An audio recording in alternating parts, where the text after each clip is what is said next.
25 जून को 50 वर्ष आपातकाल के पूर्ण हुए थे।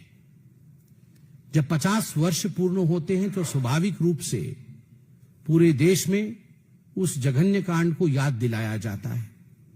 मैं आज टाइम्स ऑफ इंडिया एक बहुत ही जाना माना अखबार है, 30 दिसंबर 1975 के मैं हेडलाइंस लेके आया हूं।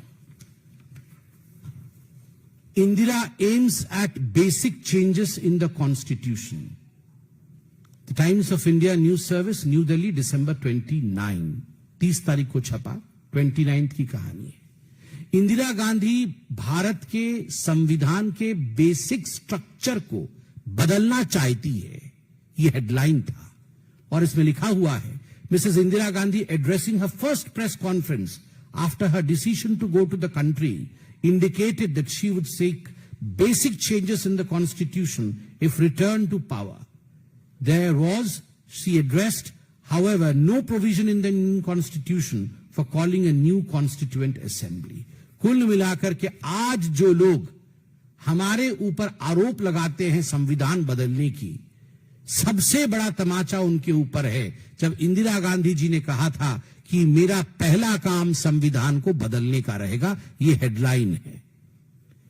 दूसरा, टाइम्स ऑफ इंडिया में ही छपा हुआ, दिसंबर 29 और 30 को यह छपा है।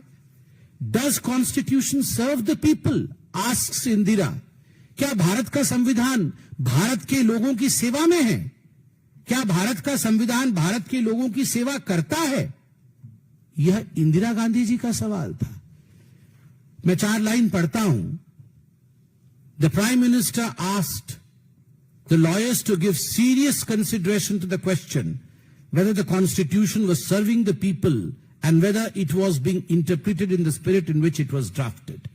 In a 7-minute address to the All India Lawyers Conference convened by the Punjab and Haryana branch of the National Lawyers Forum, Mrs. Indira Gandhi said, if the constitution were to be amended, it would be meant to give meaning to democracy. ये 2 headlines, एक headline कि मैं संविधान को बदलूंगी यदि मैं सत्ता में आती हूं, और दूसरा हेडलाइन कि भारत का संविधान भारत के लोगों की सेवा नहीं करता है। यह कांग्रेस पार्टी की असलियत को दिखाता है।